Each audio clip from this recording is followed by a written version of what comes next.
primary responsibilities for the financial CEA are, we're going to take those and dig a little deeper. First thing I want to handle is insurance verification.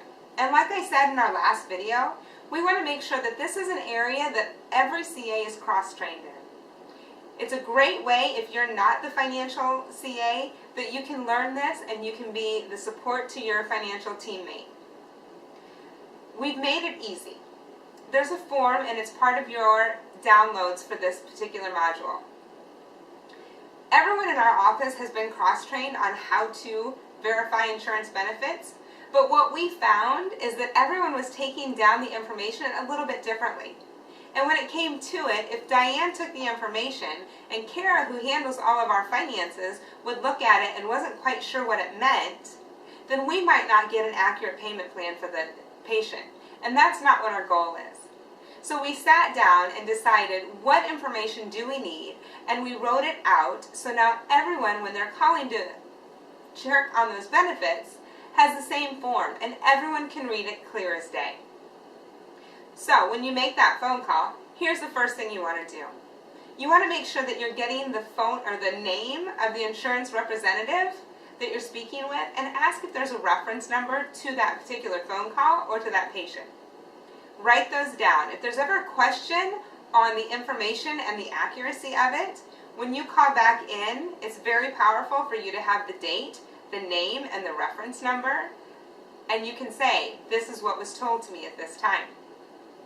A lot of times insurance company are recording, and so they can go back and verify, yep, that's exactly how it went down. And they can find it a lot easier when we give them that information. So after we've written down their name, the first thing we want to do is specifically ask for chiropractic benefits.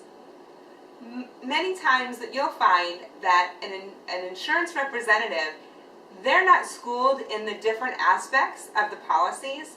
They're just trained to read off of a screen. And the first thing that comes up is medical benefits. And there have been times where I have called and that's what I've gotten. And when I've said, are there chiropractic benefits? Because no mention of adjustment, no mention of therapies, typical things that are told to me weren't there. And I have had people where I know they're new because they'll say, no, it's all the same. And I'll gently ask again, could you please just double check and verify that there are no specific chiropractic benefits? And sure enough, most of the time they'll go, oh, there is. So you never know on the other line how much experience they have. We take it on our shoulders to be the ones to ask the questions because we need the accurate information. So it's on our shoulders to make sure that we're asking the questions to get them. Another question that I always want you to ask is once you've verified what the chiropractic benefits are, go ahead and ask if any have been used. It seems common sense, doesn't it, that if there are 20 visits and 8 have been used, that they would tell you that. But it doesn't always happen. Common sense isn't always common. But we need to know that out of those 20, there's only 12 left. Again, it comes back to that accuracy when we're going to figure out that payment plan. The other question I need you to ask is to verify any co-pays and co-insurance. Now, some policies, everything that happens in our office is going to be a co-insurance. And some policies, everything that happens in our office is going to be under a copay. But there's a couple sneaky policies out there that put an adjustment as a copay and a therapy as a co-insurance, or vice versa. And those we have to make sure, again, that we know exactly what the insurance company, how they're going to pay, so we can figure that payment plan with the most accuracy.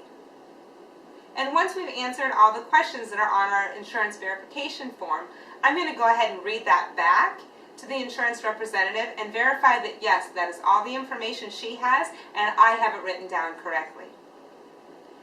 Because once that's done, if you're the billing CA, then you have the tools you need to go into the payment plan. So the next thing we're going to talk about is payment plans and how we figure those. Now, again, in your downloads this month, you'll have examples of what a payment looks like and the steps that we take along the way to figure it. I'm going to give a quick explanation, but the detailed you want to go into your downloads.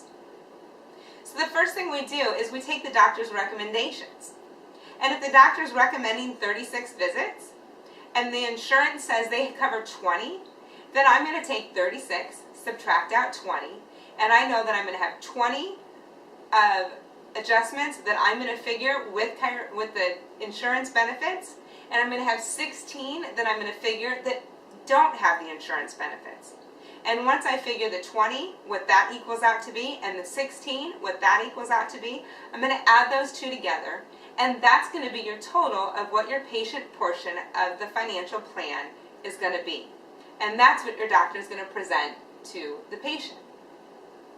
Now, I sound like I'm beating a dead horse, but the reason I want you to be so accurate and sure of what you're presenting is because I want you to make sure that your doctor looks great and knows what he or she is talking about.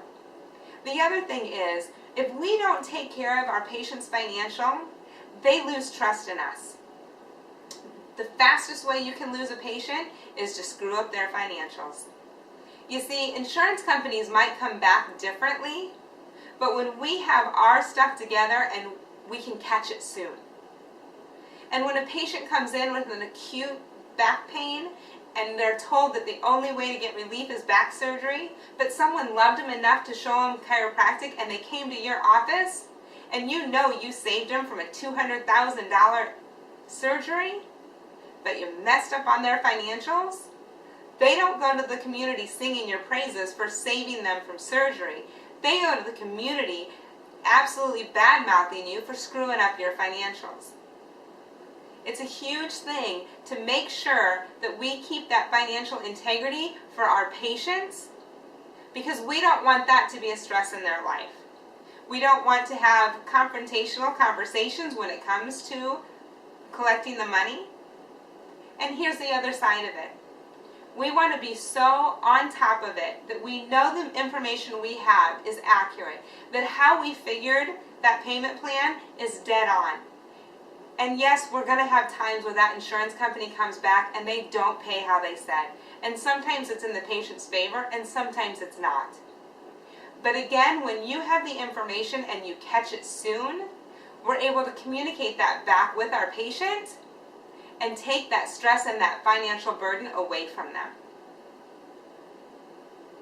So, when we look at going through what is cross-trainable and what is a financial CA's responsibility, everyone should be cross-trained on verifying the insurance. We like, for the accuracy's sake, that the insurance CA, the billing CA, financial CA, whatever we call you, it's your responsibility to figure the payment plan.